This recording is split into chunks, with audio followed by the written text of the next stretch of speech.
ನಮಸ್ಕಾರ ಕರುನಾಡು ಟಿವಿಗೆ ಸ್ವಾಗತ. ನಾನು ವಿನುತಾ ಎಚ್. ಇದೀಗ ಈ ಕ್ಷಣದ ಪ್ರಮುಖ ಸುದ್ದಿಗಳನ್ನ ನೋಡ್ತಾ ಬರೋಣ.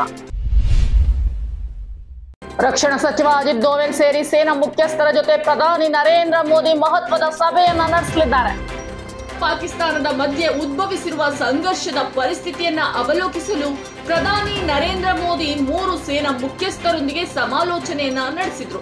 ಮೇ 8ರ ಮಧ್ಯರಾತ್ರಿ ಪಾಕಿಸ್ತಾನದ ಸಶಸ್ತ್ರ ಪಡೆಗಳು ಪಶ್ಚಿಮ ಗಡಿಯಲ್ಲಿ ಡ್ರೋನ್ಗಳು ಮತ್ತು ಇತರ ಯುದ್ಧ ಸಾಮಗ್ರಿಗಳನ್ನ ಬಳಸಿ ದಾಳಿಯನ್ನ ನಡೆಸಿದ್ವು.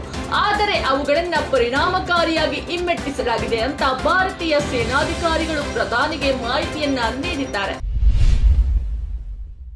ಇಂದು ಮುಂಜಾನೆ ಜಮ್ಮುವಿನ ಸಿಆರ್ಪಿಎಫ್ ಕ್ಯಾಂಪಸ್ ಮೇಲೆ ಪಾಕಿಸ್ತಾನಿ ಬಾಂಬ್ ದಾಳಿಯನ್ನ ನಡೆಸಲಾಗಿದೆ.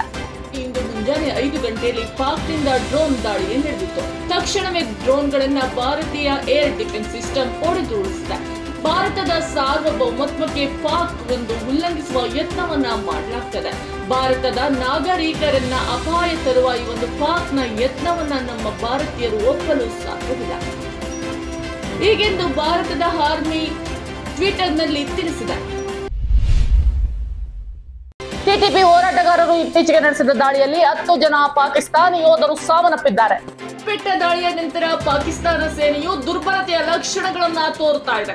ದಕ್ಷಿಣ ವೆಜರಿಸ್ತಾನದ ತೆಕ್ಕಿ ತಾಲಿಬಾನ್ ಪಾಕಿಸ್ತಾನ ಹೋರಾಟಗಾರರು ಇತ್ತೀಚೆಗೆ ನಡೆಸಿದ ದಾಳಿಯಲ್ಲಿ 10 ಪಾಕಿಸ್ತಾನಿ ಸೈನಿಕರು ಸಾವನ್ನಪ್ಪಿದ್ದಾರೆ ಅಂತ ವರದಿಯಾಗಿದೆ. ಇದಕ್ಕೆ ಸಂಬಂಧಿಸಿದ ಥರ್ಮಲ್ ಇಮೇಜಿಂಗ್ ವಿಡಿಯೋವನ್ನ ಪಾಕಿಸ್ತಾನಿ ತಾಲಿಬಾನ್ ಬಿಡುಗಡೆ ಮಾಡಿದೆ. Social democratic party of India Kadur ವಿಧಾನಸಭಾ ಕ್ಷೇತ್ರ ವತಿಯಿಂದ ಕಾರ್ಯಕರ್ತರ ಸಮಾವೇಶವನ್ನ ನಡೆಸಲಾಯಿತು. ಮುಖ್ಯ ಅತಿಥಿಯಾಗಿ ರಾಜ್ಯ ಪ್ರಧಾನ ಕಾರ್ಯದರ್ಶಿ ಅಫ್ಸರ್ ಕೊಡ್ಲಿಪೇಟೆ ಭಾಗವಹಿಸಿದ್ದರು. ಸಭೆಯನ್ನ ಉದ್ದೇಶಿಸಿ ಮಾತನಾಡಿದ ಅವರು, ದೇಶದ ಅಮಾಯಕ ನಾಗರಿಕರ ಜೀವವನ್ನ ಬಲಿ ಪಡೆದಿರುವ ಉಗ್ರರ ಸಂಹಾರ ಹಾಗೂ ದೇಶದ ರಕ್ಷಣೆಗಾಗಿ ನಮ್ಮ ಆಕ್ರಮಿಗಳ ವಿರುದ್ಧ ಹೋರಾಟವನ್ನ ಮಾಡುತ್ತಿರುವಂತಹ ರಕ್ಷಣಾ ಪಡೆಗಳಿಗೆ ಮತ್ತಷ್ಟು ಧೈರ್ಯ, ಶಕ್ತಿ ತುಂಬುವ ಕೆಲಸ ಆಗಬೇಕಾಗಿದೆ.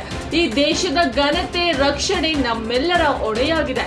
ಸರ್ಕಾರ ಯಾವುದೇ ಇರಲಿ, ದೇಶದ ಹಿತದೃಷ್ಟಿಯಿಂದ ಯುದ್ಧದ ಸಂದರ್ಭದಲ್ಲಿ ದೇಶದ ಅಭ್ಯುದಯಕ್ಕಾಗಿ ಅವರ ಜೊತೆ ನಿಲ್ಲುವುದು ನಮ್ಮ ಜವಾಬ್ದಾರಿಯೂ ಧಾರ್ಮಿಕ ಕರ್ತವ್ಯವೂ ಆಗಿದೆ. ಈ ನಿಟ್ಟಿನಲ್ಲಿ ದೇಶದ ರಕ್ಷಣೆಗಾಗಿ ನಮ್ಮ ಸೈನಿಕರು ಹೋರಾಟವನ್ನ ಮಾಡುತ್ತಿದ್ದು, ಅವರ ಹೋರಾಟದ ಭೂಮಿಯಲ್ಲಿ ಸಮರ ನಿರತರಾಗಿರುವ ನಿರ್ಣಾಯಕ ಸಂದರ್ಭದಲ್ಲಿ ಅವರಿಗಾಗಿ ಪ್ರಾರ್ಥಿಸೋಣ, ಹಗಲು ಹೆಗಲಿಗೆ ಹೆಗಲು ಕೊಟ್ಟು ಸಹಕರಿಸೋಣ ಅಂತ ಕರೆ ನೀಡಿದ್ರು. ಕಲ್ಯಾಣ ಪಥ, ಪ್ರಗತಿ ಪಥ ರಸ್ತೆ ನಿರ್ಮಾಣದಲ್ಲಿ ಗುಣಮಟ್ಟವನ್ನ ಕಾಪಾಡಲು ಸಚಿವ ಪ್ರಿಯಾಂಕ್ ಖರ್ಗೆ ಇಂಜಿನಿಯರ್ಗಳಿಗೆ ಕರೆಯನ್ನ ನೀಡಿದ್ದಾರೆ.